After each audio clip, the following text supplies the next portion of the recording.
بسم اللہ الرحمن الرحیم ان الحمد للہ نحمده ونستعینه ونستغفره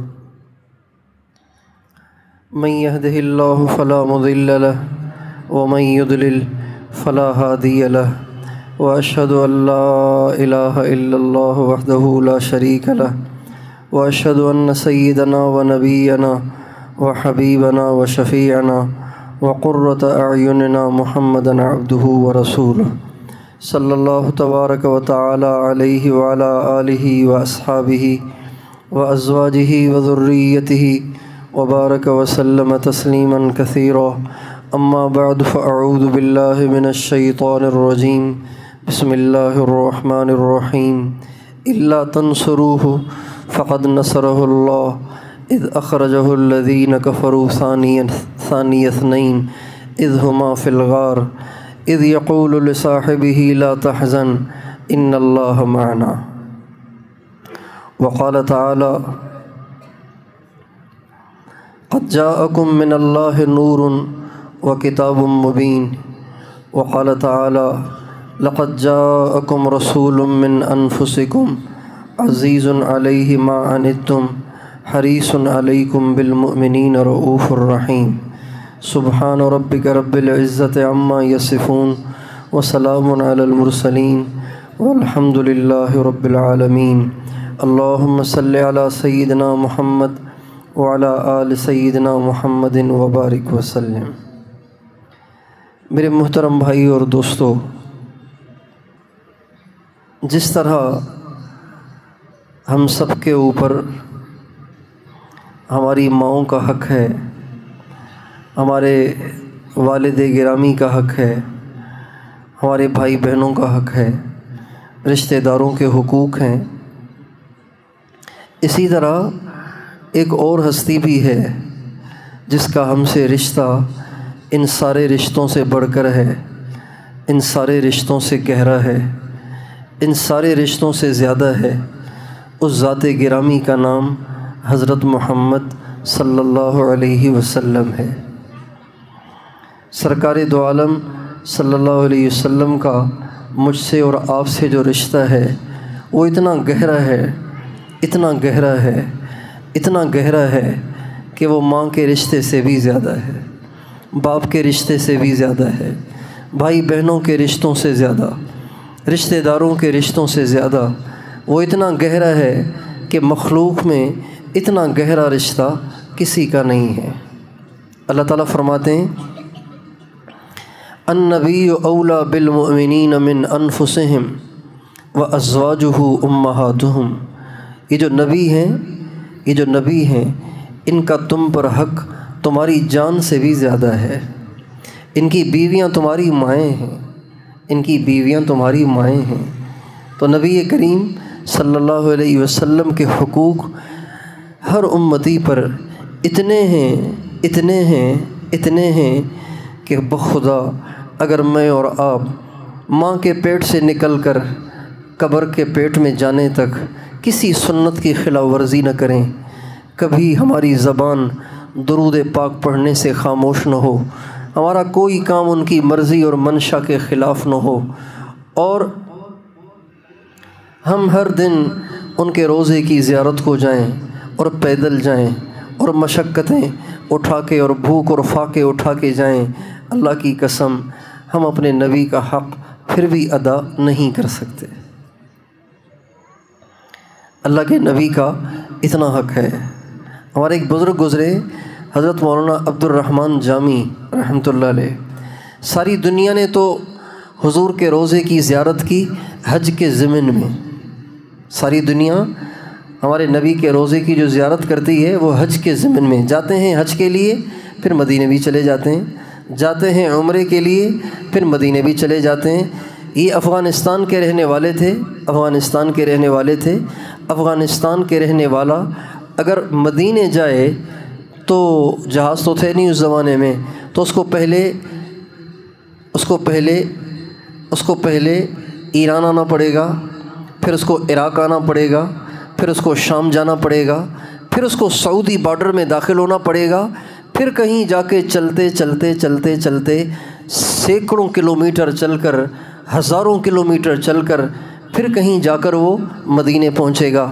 مولانا عبد الرحمن جامی رحمۃ اللہ علیہ وہ عظیم الشان عاشق رسول ہیں جنہوں نے سرکار دو عالم صلی اللہ علیہ وسلم کے روضے کی زیارت صرف حج کے ضمن میں نہیں کی، بلکہ افغانستان سے چلے اور چل سو چل مدینے پہنچے، آقا کے روضے پہ سلام پڑا، وہیں سے پچھلے پاؤں واپس افغانستان آئے۔ لیکن اتنی بڑی مشقت اٹھانے کے بعد بھی یہ نہیں کہا جا سکتا کہ مولانا جامی نے عشق رسول کا حق ادا کر دیا، حضور کا حق ادا کر دیا۔ حقوق کے سمندر میں سے ایک قطرہ بھی انہوں نے ادا نہ کیا جو ہمارے نبی کا ہمارے اوپر حق ہے۔ آج ہم جہاں اور بہت ساری یادیں بھلا بیٹھے ہیں، بہت ساری بے وفائیاں کیے چلے جا رہے ہیں، وہاں ایک بہت بڑی یاد جو ہم بھلائے ہوئے ہیں، ایک بہت بڑا رشتہ جو ہم اور آپ بھلائے ہوئے ہیں، وہ حضرت محمد صلی اللہ علیہ وسلم کے امتی ہونے کا رشتہ ہے۔ اس رشتے کی قدردانی اگر ہم دنیا میں کرے جائیں تو پھر قیامت کے دن اس رشتے پر ملنے والی جزا بھی ہمیں حاصل ہوگی۔ لیکن اگر خدا نہ خواستہ دنیا میں رہتے ہوئے اس رشتے کی قدر ہم نہ پہچان پائے اور اس رشتے کی ہم ناقدری کرتے چلے گئے تو دوستو قیامت کے دن اگر اس رشتے کو کل عدم کر دیا گیا تو دوستو ہم اور آپ بے سہارا ہو جائیں گے، بے آسرا ہو جائیں گے۔ اس لیے کہ حضرت محمد صلی اللہ علیہ وسلم بے آسروں کے لیے آسرا ہیں، گناہ گاروں کے لیے سب سے بڑی امید کی کرن ہیں۔ کل قیامت کے دن جب کوئی کسی کو کام نہ آئے گا، کوئی کسی کو نہ پوچھے گا، ماں بھی بھاگ رہی ہوگی، بچے بھی بھاگ رہے ہوں گے، باپ بھی بھاگ رہا ہوگا، کوئی رشتہ دار کسی رشتہ دار کو کام نہیں آئے گا، بلکہ دور سے دیکھے گا تو دوڑ لگائے گا کہ کہیں یہ مجھ سے کوئی نیکی نہ مانگ لے۔ اس دن ایک ہستی ایسی ہوگی جو دور سے اپنے امتی کو آتا ہوا دیکھ کر منہ موڑنے کی بجائے اس کی طرف چلنا شروع فرمائیں گے، اس کو گلے لگائیں گے، اس کو تسلی دیں گے، اللہ کے ہاں اس کا ہاتھ پکڑ کر لے جائیں گے اور اس کی سفارش کریں گے۔ آپ علیہ السلام کا ارشاد ہے، شفاعتی لأہل الکبائر من امتی، کل قیامت کے دن میں جو شفاعت کروں گا وہ اپنے ان امتیوں کے لیے کروں گا جن کے پاس نیکیاں نہیں ہوں گی، گناہوں کے انبار ہوں گے، جن کے پاس گناہوں کے انبار ہوں گے، میں ان کے لیے سفارش کروں گا۔ شفاعتی لأہل الکبائر من امتی، وہ میرے امتی جنہوں نے کبیرہ گناہوں میں زندگی برباد کر دی اور بغیر توبہ کیے مر گئے، آپ فرماتے ہیں کل قیامت کے دن ان کا سہارا میں ہوں گا، ان کا آسرا میں ہوں گا، ان کو چھڑانے والا میں ہوں گا، ان کو پل صراط پار کرانے والا میں ہوں گا۔ بتائیے اگر ان کا دل ہم سے دکھ گیا، اگر ان کا رشتہ ہم سے چھوٹ گیا، ان کے رشتے کی ناقدری ہم سے ہو گئی تو ہے کوئی ان کے علاوہ کوئی اور آسرا؟ ہے کوئی ان کے علاوہ کوئی اور امید؟ کل قیامت کے دن سرکار دو عالم صلی اللہ علیہ وسلم کی عزت کو، عظمت کو، رتبے اور شان کو اللہ اتنا بڑھائیں گے کہ سارے انبیاء کو بھی ہمارے نبی کی احتیاج ہوگی، انبیاء کو بھی ہوگی، انبیاء کو بھی احتیاج ہوگی، انبیاء کو بھی ضرورت ہوگی۔ جب اللہ تعالیٰ میدان محشر کا معاملہ مکمل فرمائیں گے اور جنت والوں کے لیے جنت کا فیصلہ ہو جائے گا تو اب جنت والے جنت کی طرف چل پڑیں گے، لیکن جب جنت کی طرف جائیں گے تو دروازہ بند پائیں گے، تو کہیں گے دروازہ تو بند ہے، اب کیسے کھلے گا؟ چنانچہ اللہ ان کے دل میں ڈالیں گے کہ جاؤ حضرت آدم کی منت سماجت کرو، چونکہ وہی سب کے باپ ہیں، وہی سب کے بڑے ہیں۔ چنانچہ یہ سارا جنتیوں کا کروڑوں کا مجمع چل کے حضرت آدم کے پاس جائے گا اور کہے گا یا ابانا استفتح لنا الجنہ، ابا جان جنت بند ہے، آپ کوئی ہمت کریں جنت کھلوائیں۔ حضرت آدم کہیں گے بیٹا میرے بس میں تو نہیں ہے، آج تو میں اللہ کے سامنے بول بھی نہیں سکتا ہوں، آج تو میں اللہ کے سامنے میری زبان ہی نہیں کھلے گی، تم ایسے کرو تم جاؤ حضرت نوح کے پاس، وہ بھی تمہارے ابا ہی ہیں اور انہی سے تمہاری ساری نسل چلی ہے، انہی کے پاس چلے جاؤ، وہ تمہاری شاید سفارش کر لیں۔ چنانچہ یہ سارا کروڑوں کا مجمع بھاگا بھاگا حضرت آدم کے پتے پہ پہنچے گا اور حضرت نوح علیہ السلام کے پتے پہ پہنچے گا۔ ان کے پاس جا کے ان کی منت سماجت کریں گے۔ وہ کہیں گے بچوں بات یہ ہے کہ اللہ آج اتنے غصے میں ہے کہ کسی کو بات کرنے کی مجال نہیں ہے، ایسے کرو تم ابراہیم کے پاس چلے جاؤ، وہ اللہ کے خلیل تھے۔ یہ سارا تکوینی نظام چلے گا اللہ کی طرف سے۔ آدم علیہ السلام کا بھی اللہ ان کے دل میں ڈالے گا، ان کے دل میں نوح علیہ السلام کا بھی اللہ ڈالے گا، ان کے دل میں ابراہیم علیہ السلام کا بھی اللہ ڈالے گا۔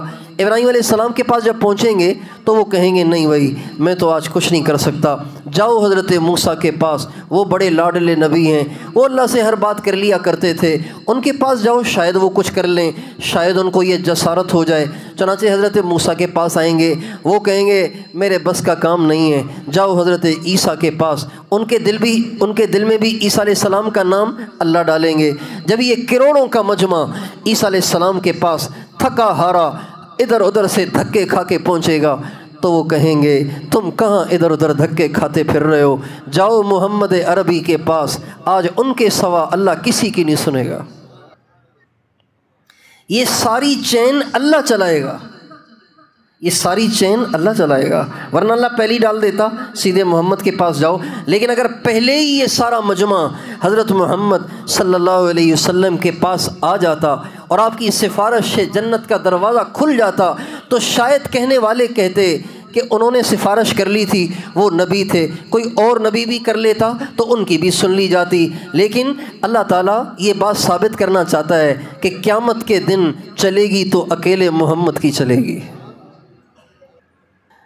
وہ ہیں کہ جن کی نبیوں کو بھی احتیاج ہے، وہ ہیں جن کی ولیوں کو بھی احتیاج ہے، وہ ہیں کہ جن کی صدیقین کو بھی احتیاج ہے، وہ ہیں کہ شہداء بھی جن کے محتاج ہیں اور صدیقین بھی جن کے محتاج ہیں، صلحاء بھی جن کے محتاج ہیں، انبیاء اور اولو العزم رسل بھی ان کے محتاج ہیں۔ وہ خاتم النبیین ہیں، وہ امام المرسلین ہیں، وہ سید الانبیاء والمرسلین ہیں، وہ سارے نبیوں کے سردار ہیں، وہ سید الاولین بھی ہیں، سید الآخرین بھی ہیں۔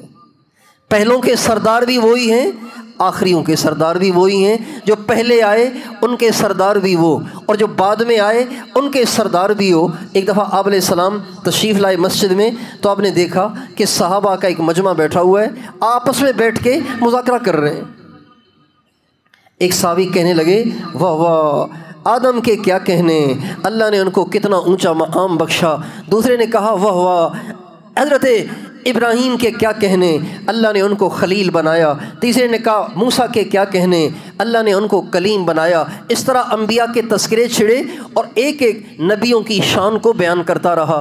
جب یہ سارے نبیوں کی مختلف انبیاء کی شان بیان کر چکے تو آپ علیہ السلام تو آ کر کھڑے تھے، صحابہ کو پتہ نہیں تھا کہ آپ کھڑے ہوئے ہیں، آپ گویا ہوئے۔ آپ نے فرمایا لقد سمعت کلامکم وعجبکم، میں تم سب کے مذاکرے سنتا رہا، تم سب کے تاثرات دیکھتا رہا، تم سب کے تبصرے میں سنتا رہا کہ تم کس نبی کے بارے میں کیا کہہ رہے ہو۔ تم نے جس نبی کی شان جو بتائی وہ بالکل اسی شان کے مالک ہیں، اسی شان سے متصف ہیں، اللہ نے ان کو وہی عزت دی ہے۔ لیکن الا وانا حبیب اللہ ولا فخر، لیکن کان کھول کر سنو، کوئی خلیل ہے، کوئی کلیم ہے، کوئی صفی اللہ ہے، کوئی نجی اللہ ہے، میں اللہ کا محبوب ہوں۔ انا سید الاولین والآخرین وسید الآخرین، مجھے اللہ نے پہلوں کا بھی سردار بنایا، مجھے اللہ نے آخری لوگوں کا بھی سردار بنایا۔ اللہ تعالیٰ نے ہمارے نبی کو ایسی عزت دی جو پہلے کسی نبی کو نہیں ملی۔ اللہ نے ہمارے نبی کو وہ شان بخشی جو کسی نبی کو نہ بخشی۔ اللہ نے ہمارے نبی کو وہ عزت دی جو کسی نبی کو نہ دی۔ کسی نبی کی خواہش پر آسمان سے احکام نہیں اتارے گئے، کسی نبی کی خواہش پہ آسمان سے احکام نہیں اتارے گئے۔ حضرت محمد صلی اللہ علیہ وسلم وہ عظیم الشان پیغمبر ہیں، وہ عظیم الشان ہستی ہیں کہ جن کی خواہش پر اللہ نے اپنے احکام میں تبدیلیاں کر لی، اپنے احکام میں ترمیم کر لی۔ جب اسلام آیا تو ابتدائی زمانے میں سارے مسلمانوں کو سارے مسلمانوں کو یہ حکم دیا گیا کہ تم بیت المقدس کی طرف منہ کر کے نماز پڑھو۔ سارے مسلمان بیت المقدس کی طرف منہ کر کے نماز پڑھتے تھے، لیکن سرکار دو عالم صلی اللہ علیہ وسلم کی اپنی ذاتی یہ چاہت تھی کہ اللہ تعالیٰ بیت المقدس کی طرف منہ کروانے کی بجائے ہمارا منہ ہمارے اپنے کعبے کی طرف کروائے۔ جو ہمارے بابا ابراہیم کا کعبہ ہے، اللہ اس کی طرف ہمیں منہ کرنے کا حکم دے دے تو یہ زیادہ اچھا رہے گا۔ ہمارے نبی کی یہ خواہش تھی، لیکن اس خواہش کو آپ کبھی زبان پہ نہیں لائے، چونکہ یہ ایک بے ادبی سی معلوم ہو رہی تھی، لہٰذا آپ کبھی اس کو زبان پہ نہیں لائے۔ ایک دفعہ ہم نماز پڑھ رہے تھے مسجد القبلتین، مدینہ منورہ میں ایک مسجد ہے، وہاں پہ آپ نماز پڑھ رہے ہیں۔ نماز کے دوران آپ کے دل میں اس خواہش نے ایسا جوش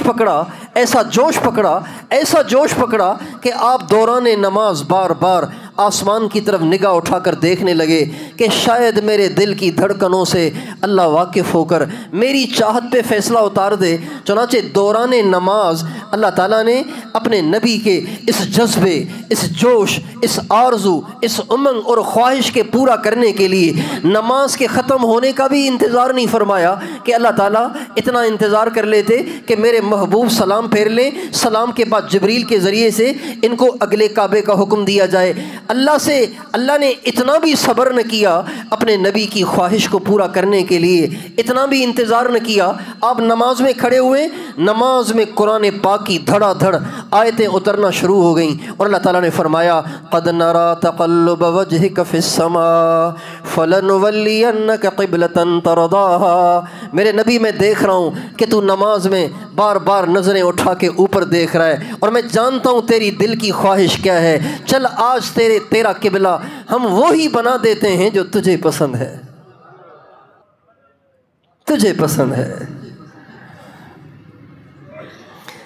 قد نرى تقلب وجهك في السماء فلنولينك قبلة ترضاها۔ اے میرے نبی، ہم دیکھ رہے ہیں کہ تو بار بار اوپر دیکھ رہا ہے، چل ہم آج تیرا قبلہ وہی کر دیتے ہیں جو تجھے پسند ہے۔ ہے کوئی ایسی شان والا؟ ہے کوئی ایسے رتبے والا؟ ہے کوئی ایسا جس کی اللہ کے ہاں اتنی چلتی ہو، جس کی خواہش کے پورا کرنے میں اللہ اتنی جلدی کرے، اللہ اتنی عجلت کرے؟ ہے کوئی ایسا؟ آپ علیہ السلام نے ایک دفعہ دعوت کی کھانے کی، صحابہ آئے، صحابہ نے کھانا کھایا، آپ علیہ السلام کے گھر میں کھانا کھایا۔ اب عام لوگوں کی عادت ہوتی ہے نا، کھانا کھا کے پھر بیٹھ کے گپیں لگا رہے ہوتے ہیں، تو صحابہ آئے، کھانا کھایا، کوئی ادھر ادھر کی بات نکل گئی اور بیٹھ کے باتیں کرنے لگ گئے۔ اب حضور بیٹھے ہوئے ہیں، یہ اٹھیں تاکہ دسترخوان اٹھے اور ہم اپنے گھر کے معاملات کو سیدھا کریں۔ اب آپ علیہ السلام انتظار کر رہے ہیں، صحابہ آپس میں گپ شپ لگا رہے ہیں۔ اللہ سے یہ ہمارے نبی کی ناگواری برداشت نہ ہوئی، اللہ تعالیٰ نے جبریل کو بھیجا اور قرآن کی آیتیں بھیجیں، کیوں دسترخوان پہ بیٹھے باتیں کر رہے ہو؟ میرے نبی کو انتظار کی زحمت اٹھانا پڑ رہی ہے، آئندہ بھی جب کبھی دعوت ہو تو کھانا کھا کے فوراً چلے جایا کرو، میرے نبی کو زحمت نہ دیا کرو۔ ایک علاقے کے لوگ آئے، دیہاتی، اور وہ آ کے دروازے پہ کھڑے ہوئے، ہمارے نبی کے حجرے کے سامنے کھڑے ہوئے، کہنے لگے یا محمد اخرج الینا، اے محمد باہر تشریف لائیے، ہم آپ سے ملنا چاہتے ہیں۔ اللہ پاک کو ان کا یہ بلانا اتنا ناگوار گزرا کہ اللہ نے قرآن کی آیتیں اتار دیں، لا تجعلوا دعاء الرسول کدعاء بعضکم بعضا۔ اے لوگوں، میرے نبی کو ایسے نہ پکارو جیسے ایک دوسرے کو پکارتے ہو، پکارنا ہو تو میرے نبی کو القاب سے پکارو، عزت سے پکارو، یوں نہ کہو یا محمد بلکہ یوں کہو یا رسول اللہ۔ پھر فرمایا وَلَوْ أَنَّهُمْ صَبَرُوا حَتَّى تَخْرُجَ إِلَيْهِمْ لَكَانَ خَيْرًا لَهُمْ۔ اس سے بھی بہتر یہ تھا کہ تم دروازے پہ بھیکاریوں کی طرح کھڑے رہتے، حضور آتے تو تم سے مل لیتے۔ میرے دوستو، اللہ تعالیٰ نے ہمارے نبی کو ایسی عزت اور شان دی ہے کہ آپ سے پہلے کسی کو نہیں دی، اور ان کا ہم سے وہ رشتہ ہے جو ہم سے کسی اور کا نہیں ہے، لہٰذا ہم سب کو چاہیے کہ ہم اس رشتے کا بھی پاس رکھیں، اس رشتے کو بھی نبھانے کی کوشش کریں۔ ماں کے رشتے کو نبھانا کیا ہے؟ آپ ماں کی اطاعت کریں، ماں کی خدمت کریں، ماں کے پاؤں دبائیں، ماں کی دعائیں لیں، ماں سے بدتمیزی نہ کریں، بے ادبی نہ کریں، کبھی اس کی بات کا انکار نہ کریں. یہ ماں کے رشتے کی پاسداری ہے. ایک شخص ہمارے نبی کے پاس آئے، کہنے لگے یا رسول اللہ میں جہاد میں جانا چاہتا ہوں. جہاد بہت بڑا عمل ہے، اسلام کا ایک بڑا فریضہ ہے، رکن اعظم ہے، اسلام کا رکن اعظم ہے جہاد کرنا، کفار سے جنگ کرنا. اسلام کے نافذ ہونے کے لیے، اسلام کے نافذ کرنے کے لیے کفار سے جنگ کرنے کا نام جہاد ہے. اس نے کہا یا رسول اللہ میں جہاد میں جانا چاہتا ہوں. فرمایا تیری ماں زندہ ہے؟ کہاں؟ آپ نے فرمایا الزم رجلیہا، الزم رجلیہا فإن الجنت تحت اقدامہا. جا اس کے پاؤں سے چمٹ جا، تیری جنت تو اس کے قدموں تلے ہے، تیری جنت تو اس کے قدموں تلے ہے. آپ یہ بھی کہہ سکتے تھے اذهب الیہا وخدمہا، چلا جا اس کے پاس، جا کے اس کی خدمت کر. آپ نے الفاظ ایسے اپنائے، آپ نے الفاظ ایسے اپنائے، آپ نے الفاظ ایسے منتخب فرمائے کہ جس سے ماں کی عظمت ظاہر ہو رہی ہے، اور اولاد کو ماں کے ساتھ کیا رویہ اختیار کرنا چاہیے اس کو بھی واضح کیا جا رہا ہے. الزم رجلیہا، اس کے قدموں سے جا کے چمٹ جا، اس لیے کہ جنت کو اللہ نے اس کے قدموں کے نیچے رکھا ہے. یہ ماں کے رشتے کی پاسداری ہے. نبی کے رشتے کی پاسداری کیا ہے؟ نبی کا رشتہ ہم سب کو حاصل ہے، اللہ کا شکر ہے ہم سارے امتی ہیں اپنے نبی کے. چلے ہم نافرمان ہی صحیح، ہم بے وفا ہی صحیح، لیکن ہیں تو انہی کے امتی، نسبت تو ان سے رکھتے ہیں، نسبت تو ان سے رکھتے ہیں. اگرچہ نافرمان ہیں، اگرچہ ہم ماننے والے نہیں ہیں، اگرچہ ہم ان سے بے وفائی کے مرتکب ہیں، لیکن نسبت تو انہی کی ہم رکھتے ہیں. قیامت کے دن پکارے تو انہی کی امت میں جائیں گے. یہ اللہ کا ہم پہ فضل ہے. اب اس رشتے کی پاسداری کیا ہے؟ اس رشتے کی پاسداری یہ ہے کہ ہماری زندگی کا کوئی کام ان کے طریقے سے ہٹ کے نہ ہو، ہماری پوری زندگی ان کی سنت سے مزین ہو، ان کے طریقے میں ڈھلی ہوئی ہو. مسلمان ایسی زندگی گزارے کہ مسلمان کے اندر مسلمان کے نبی کی جھلک نظر آئے. پولیس والے میں پولیس والا ہونے کی جھلک نظر آتی ہے نا. آرمی افسر میں، آرمی کا افسر ہو، سپاہی ہو، اس میں آرمی والا ہونے کی جھلک نظر آتی ہے. بھنگی میں بھنگی کی جھلک نظر آتی ہے، اس کے ہاتھ میں جھاڑو ہوگا، کسی ہوگی. کسی کالج کا اسٹوڈنٹ ہے، اس میں اس کی جھلک نظر آتی ہے. کسی اسکول کا طالب علم ہے، اس میں اس کی جھلک نظر آتی ہے. کوئی مدرسے کا طالب علم ہے، اس کا اسٹائل ہی اور ہوتا ہے، اس میں اس کی جھلک نظر آتی ہے. دور سے دیکھنے والا پہچانتا ہے مدرسے کا طالب علم آ رہا ہے. تبلیغ والوں میں تبلیغ والا ہونے کی جھلک نظر آتی، دور سے پہچانا جاتا ہے. 4 مہینے چلنے والا ساتھی آ رہا ہے، دور سے پہچانا جاتا ہے. ایک مسلمان کی زندگی ایسی ہونی چاہیے کہ اس میں محمد مصطفیٰ کی جھلک نظر آئے. آج ہم مسلمانوں نے اپنے نبی کی زندگی کو اپنے آپ سے اتنا دور کر دیا ہے، سنت سے اتنے دور چلے گئے، مسنون زندگی سے اتنے دور چلے گئے کہ نظر ہی نہیں آتا کہ یہ کوئی محمد کا غلام جا رہا ہے. سر سے لے کے پاؤں تک اپنی زندگی کو اپنے نبی کی زندگی میں محدود کر لینا، نبی کی بنائی ہوئی 4 دیواری کے اندر رہنا، یہ نبی کے رشتے کی پاسداری کی ایک صورت ہے. آپ تاجر ہیں، اپنی مرضی سے تجارت مت کریں. مفتیان کرام سے پوچھیں کہ آپ کے کام میں سنت کیا ہے. آپ ملازم ہیں تو اپنی مرضی سے ملازمت مت کریں. مفتیان کرام سے پوچھیں کہ آپ کی لائن میں سنت کیا ہے. آپ بچوں کی شادی کرنے لگے ہیں، مرضی سے مت کریں. آپ مفتیان کرام سے پوچھیں بچوں کی شادی کرنا چاہتا ہوں، بچی کی شادی کرنا چاہتا ہوں، اس میں بتائیے نبی کی سنت کیا ہے. آپ کے گھر میں کوئی مر گیا ہے، مفتیان کرام سے پوچھیں کوئی مر جائے تو آقا کی سنت کیا ہے.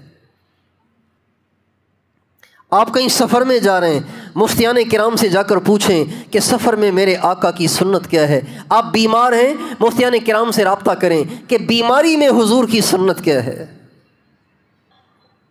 دن حضور کے کیسے تھے، راتیں حضور کی کیسی تھیں، اور آپ کی خلوتیں کیسی تھیں، آپ کی جلوتیں کیسی تھیں، آپ کی اجتماعی زندگی کیسی تھی، آپ کی انفرادی زندگی کیسی تھی، آپ کا بولنا کیسا، چلنا کیسا، کھانا کیسا، پینا کیسا، پہننا کیسا، آپ کا برتنا کیسا، آپ کا سلوک و رویہ کیسا، آپ کے معاملات کیسے، آپ کی معاشرت کیسی، اس ساری کو سیکھنا، اپنے اندر اس کو لانا، یہ نبی کے رشتے کی پاسداری کی ایک صورت ہے۔ اس کو ہم کریں۔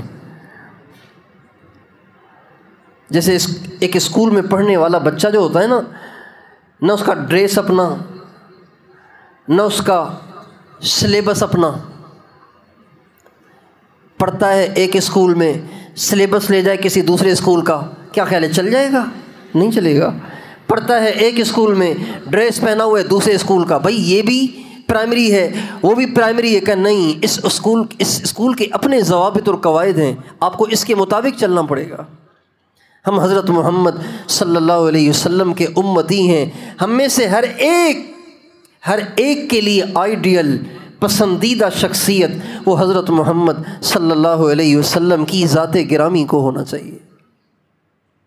تو یہ جتنے نوجوان بیٹھے ہوئے ہیں، جتنے نوجوان مجمع کے بیچ میں بیٹھے ہوئے ہیں، ان سب سے دست بستہ درخواست ہے کہ آج سے اس کی نیت کر لو کہ آئیڈیل بنائیں گے حضرت محمد صلی اللہ علیہ وسلم کو۔ بنائیں گے، چلیں گے ان کی سنت پر، چلیں گے ان کے طریقے پر، سر سے لے کے پاؤں تک ان کی سنت میں ڈھل جاؤ۔ خدائے پاک کی قسم، ان کے نقش قدم پہ چل کے آج تک کوئی ذلیل نہیں ہوا، اور ان کے طریقے کو چھوڑ کے اور طریقوں کو اپنا کر کوئی کامیاب بھی نہیں ہوا، کوئی معزز بھی نہیں ہوا۔ کہ محمد سے وفا تو نے تو ہم تیرے ہیں، یہ جہاں چیز ہے کیا لوح و قلم تیرے ہیں۔ علامہ اقبال نے ایک قصیدہ کہا، قصیدہ اس کا نام ہے جواب شکوہ۔ جواب شکوہ، پہلے شکوہ لکھا پھر جواب شکوہ لکھا۔ شکوہ کیا ہے انسان نے اللہ سے، پھر اس کا جواب لکھا جواب شکوہ، وہ جواب دیا ہے اللہ نے، انسان کے سارے شکووں کا جواب اللہ نے دیا۔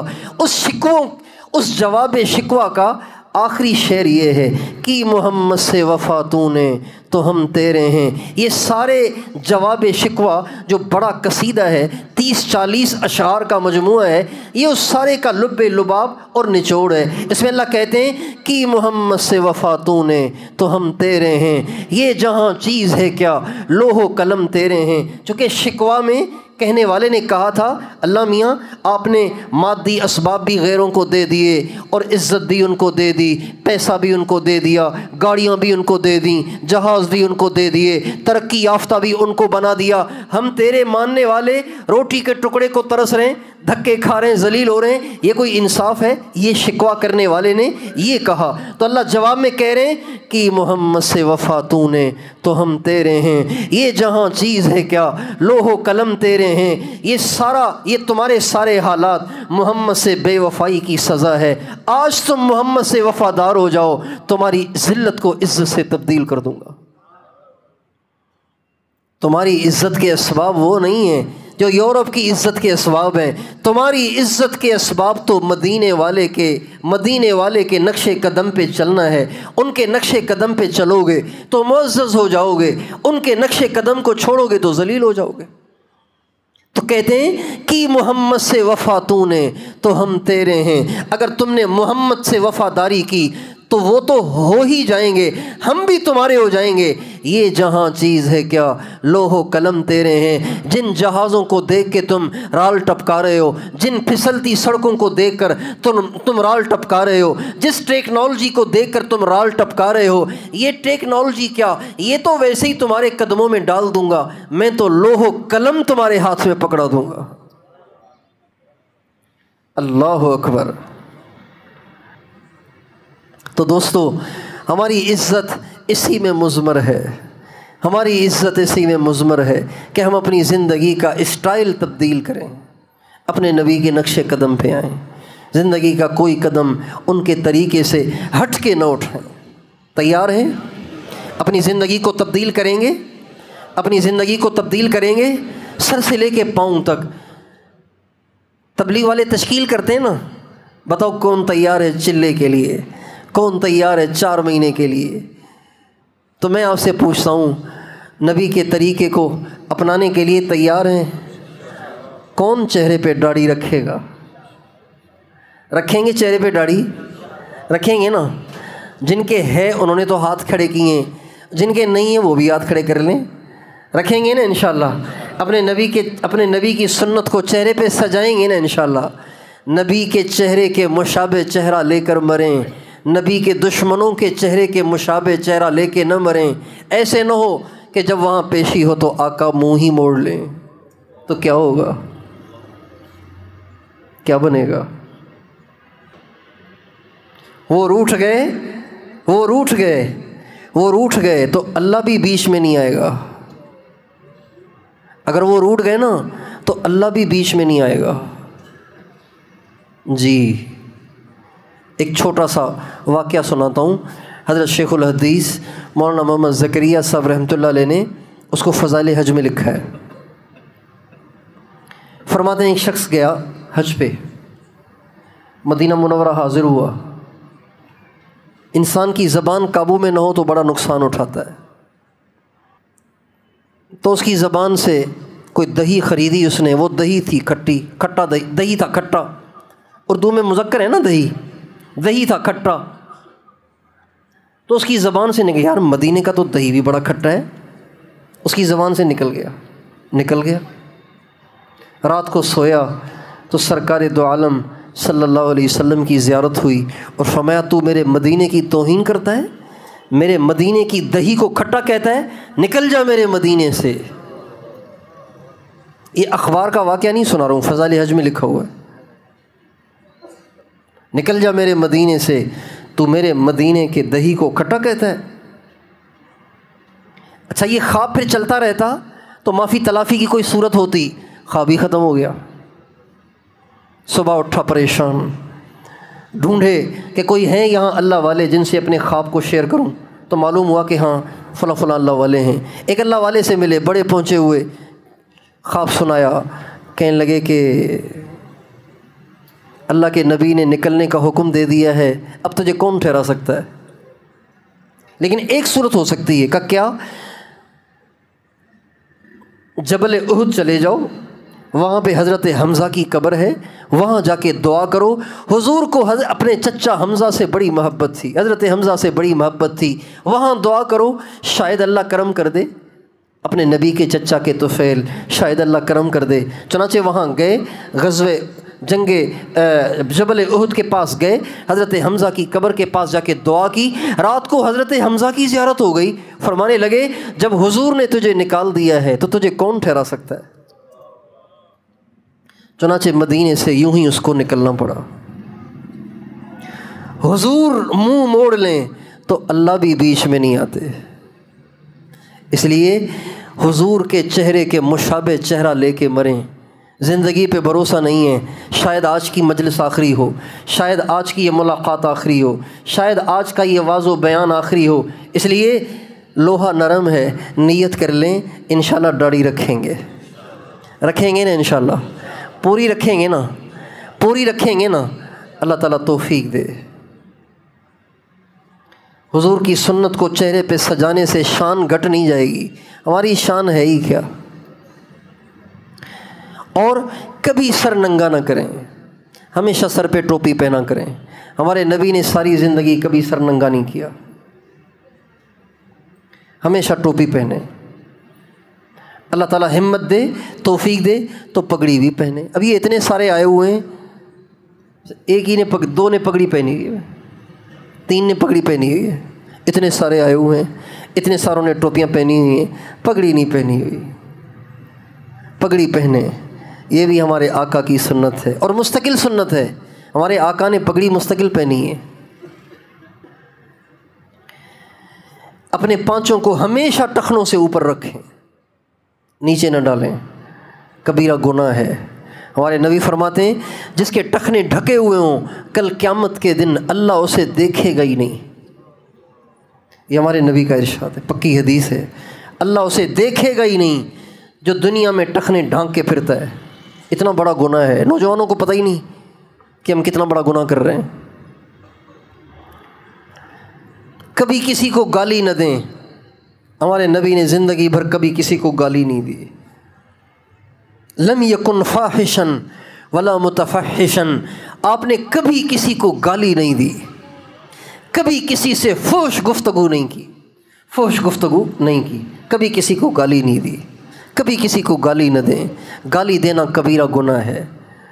سباب المؤمن فسوق، مومن کو گالی دینا کبیرہ گناہ ہے۔ گالی سے توبہ کریں گے انشاءاللہ۔ یہ پٹھان کالونی کے لوگ بہت گالیاں دیتے ہیں، کالی موری کے اور پٹھان کالونی کے بہت گالیاں دیتے ہیں۔ کبھی کسی کو گالی نہ دیں، گالی دینا کبیرہ گناہ ہے۔ کبھی کسی کا دل نہ دکھائیں، دل نہ دکھائیں، کبھی کسی کا دل نہ دکھائیں، کبھی کسی کی بےزتی نہ کریں، کبھی کسی کو ہلکے الفاظ سے نہ پکاریں۔ وَلَا تَنَابَزُوا بِالْأَلْقَابِ، برے برے القاب سے ایک دوسرے کو مت پکارا کرو، اچھا نام، اچھے نام کے ساتھ، بھائی بھی لگائیں، صاحب بھی لگائیں، اچھے ناموں کے ساتھ پکارا۔ یہ وہ بیماریاں ہیں جو ہمارے معاشرے میں ایسی گھل مل گئی ہیں کہ یہ بیماریاں ہی معلوم نہیں ہوتیں، یہ برائیاں ہی معلوم نہیں ہوتیں۔ اچھے ناموں سے پکارا کریں، یہ ہمارے آقا کی سنت ہے۔ ہمیشہ دینداروں کی عزت کریں، دینداروں کی عزت کریں، دینداروں کے بارے میں کبھی زبان نہ کھولیں۔ بہت سے لوگ کہتے ہیں یہ ملا ایسے، یہ مولوی ایسے، یہ حافظ ایسے، یہ قاری ایسے، یہ مسجدوں کے امام ہی ایسے ہوتے ہیں، یہ تبلیغ والوں کے کام ہی یہ ہیں، یہ مدرسوں والوں کے کام ہی یہ ہیں۔ بہت سے لوگ زبان سے ایسے بول جوش جذبے میں بول جاتے ہیں، لیکن یہ بول مرتے وقت بہت پریشان کرتے ہیں انسان کو۔ جو اہل دین کے بارے میں زبان کھولتا ہے، اہل دین کے بارے میں زبان درازیاں کرتا ہے، ہمارے بزرگوں سے ہم نے سنا ہے کہ اکثر موت کے وقت ان سے کلمہ سلب ہو جاتا ہے۔ جو علماء کے بارے میں زبان کھولتے ہیں، علماء کے بارے میں زبان کھولتے ہیں، اہل دین کے بارے میں زبان درازیاں کرتے ہیں، یہ مولوی ہیں ہی ایسے، تو وہ ڈریں، موت کے وقت ان سے ایمان چھننے کا اندیشہ ہے۔ کسی عالم کے بارے میں کبھی زبان نہ کھولیں، عالم ہے نا، زبان نہ کھولیں، خاموش رہیں۔ آپ کو اس کی بات سمجھ نہیں آتی، آپ خاموش رہیں، تبصرے نہ کریں، تنقید نہ کریں، کیڑے نہ نکالیں۔ اور آج کل لوگ کسی پہ جو تبصرہ کرتے ہیں، قرآن پڑھ کر نہیں، حدیث پڑھ کر نہیں، فیس بک کی خبریں پڑھ کر، یوٹیوب پہ بیٹھ کر فاسق فاجر اینکروں کے تجزیے سن کر علماء پہ تبرع کرتے ہیں، علماء پہ حرز سرائی کرتے ہیں، علماء کے بارے میں زبان درازیاں کرتے ہیں۔ وہ ڈریں اس بات سے کہ ان سے ایمان چھن جائے۔ بھئی آپ کسی عالم کے بارے میں بات کر رہے ہیں، آپ کے پاس کیا دلیل ہے؟ میں نے فیس بک پہ فلاں اینکر سے سنا ہے، کہ حدیث میں پڑھا ہے، قرآن میں پڑھا ہے، کسی مستند کتاب میں پڑھا ہے۔ اینکروں کی باتوں پہ آپ علماء کے خلاف حرز سرائی کر رہے ہیں اور ان کی پگڑیاں اچھال رہے ہیں اور ان کو مختلف القاب سے پکار رہے ہیں۔ یہ بہت بڑی زیادتی اور اپنے ہی اوپر ظلم ہے۔ اللہ تعالیٰ کسی کے محتاج نہیں ہے۔ ان باتوں سے پرہیز کریں گے انشاءاللہ۔ ہمارے نبی کی خدمت میں ایک دفعہ حضرت ابو بکر صدیق بیٹھے ہوئے تھے، آپ کے پاس بیٹھے ہوئے تھے، سامنے سے حضرت علی آئے۔ جب حضرت علی آئے تو مجمع بالکل پیک تھا، جگہ نہیں تھی،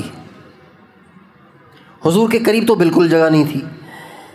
اب بظاہر یہ بنتا تھا کہ حضرت علی پیچھے بیٹھ جائیں گے۔